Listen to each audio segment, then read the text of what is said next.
Jéthro, sacrificateur de Madian beau-père de Moïse, apprit tout de ce que Dieu avait fait pour Moïse et pour Israël, son peuple, à savoir que l'Éternel avait fait sortir Israël d'Égypte. Jéthro, beau-père de Moïse, prit Séphora, femme de Moïse, qu'il avait laissée partir, ainsi que ses deux fils, l'un se nommait Gershom, car il avait dit, « Je suis un immigrant dans un pays étranger », l'autre se nommait Éliésée, car il avait dit, « Le Dieu de mon père est venu à mon secours et m'a délivré de l'épée du Pharaon. » Jéthro, beau-père de Moïse, avec les fils et la femme de Moïse, vint vers lui au désert où il campait, à la montagne de Dieu. Il dit à Moïse, « Moi, ton beau-père Jéthro, je viens vers toi, avec ta femme accompagnée de ses deux fils. » Moïse sortit au-devant de son beau-père, se prosterna et l'embrassa. Ils s'informèrent réciproquement de leur santé, puis ils entrèrent sous la tente. Moïse raconta à son beau-père tout ce que l'Éternel avait fait au Pharaon et à l'Égypte à cause d'Israël, toutes les souffrances qui les avaient atteints en chemin et dont l'Éternel les avait délivrés. Jéthro se réjouit de tout le bien que l'Éternel avait fait à Israël, et de ce qu'il l'avait délivré de la main des Égyptiens. Et Jéthro dit, « Béni soit l'Éternel qui vous a délivré de la main des Égyptiens et de la main du Pharaon, qui a délivré le peuple du pouvoir des Égyptiens. Je reconnais maintenant que l'Éternel est plus grand que tous les dieux et cela, alors qu'on agissait délibérément contre Israël. » Jéthro, beau-père de Moïse, prit un holocauste et des sacrifices pour les offrir à Dieu.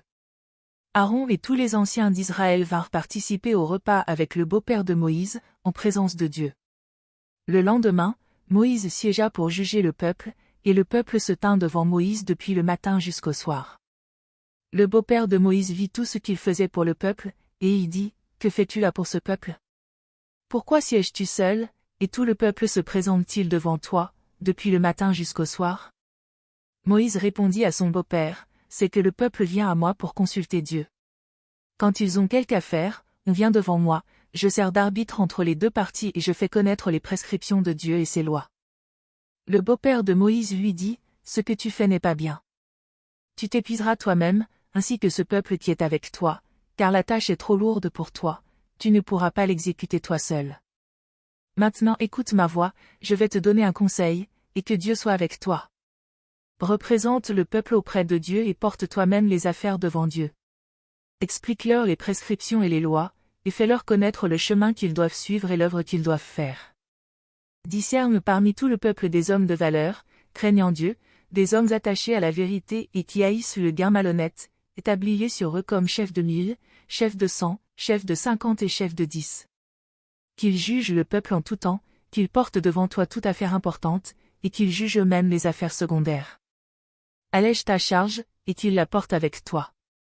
Si tu fais cela, et que Dieu te donne des ordres, tu pourras tenir bon, et tout ce peuple parviendra en paix à destination. » Moïse écouta la voix de son beau-père et fit tout ce qu'il avait dit.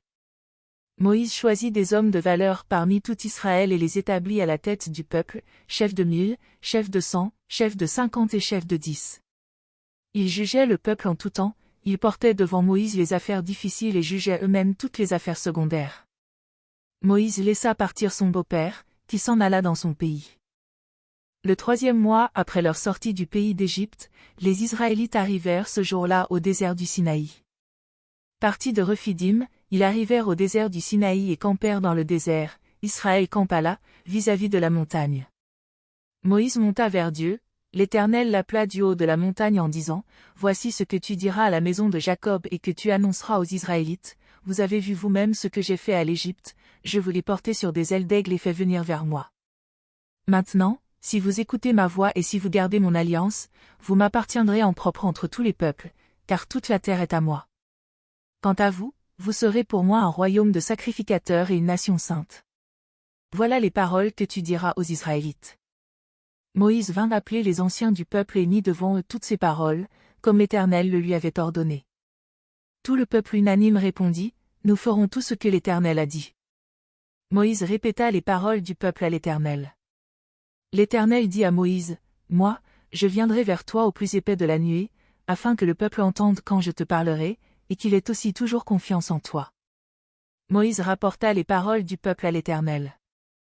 L'Éternel dit à Moïse, « Va vers le peuple, sanctifie-le aujourd'hui et demain, qu'il nettoie leurs vêtements.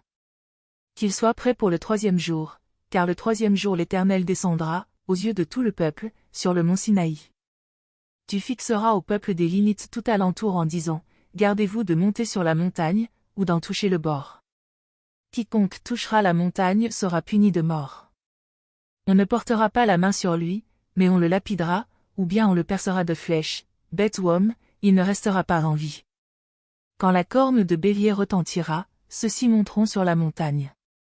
Moïse descendit de la montagne vers le peuple, il sanctifiait le peuple, et ils nettoyèrent leurs vêtements. Il dit au peuple, soyez prêts dans 3 jours, ne vous approchez d'aucune femme.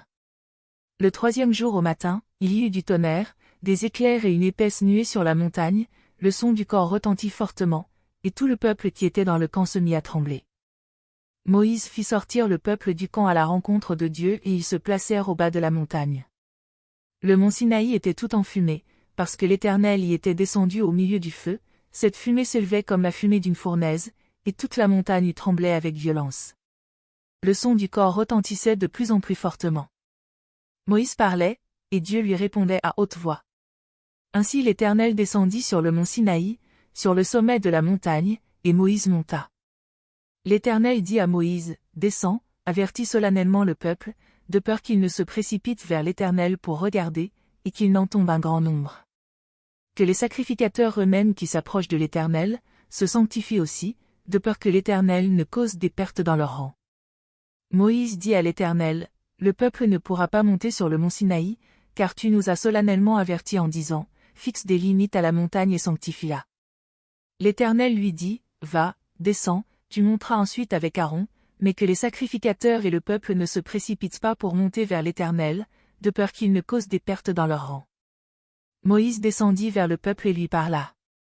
Alors Dieu prononça toutes ces paroles en disant, je suis l'Éternel, ton Dieu qui t'ai fait sortir du pays d'Égypte, de la maison de servitude. Tu n'auras pas d'autre Dieu devant ma face. Tu ne te feras pas de statue, ni de représentation quelconque de ce qui est en haut dans le ciel, de ce qui est en bas sur la terre, et de ce qui est dans les eaux plus bas que la terre.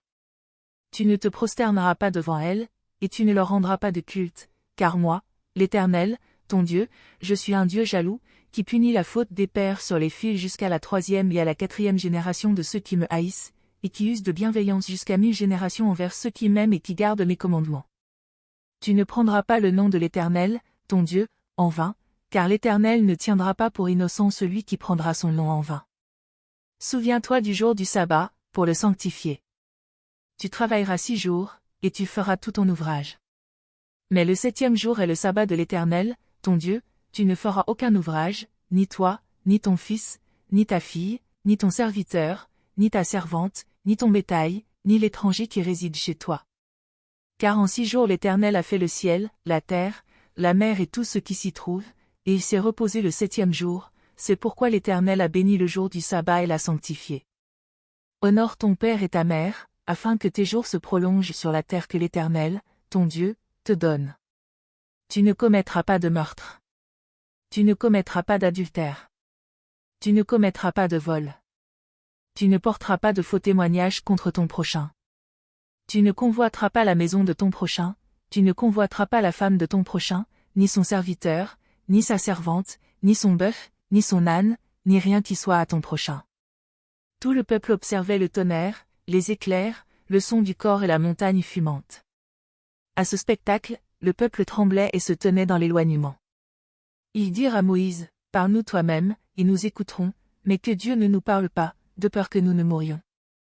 Moïse dit au peuple, soyez sans crainte, car c'est pour vous mettre à l'épreuve que Dieu est venu, et c'est pour que vous ayez pour lui de la crainte, afin de ne pas pécher.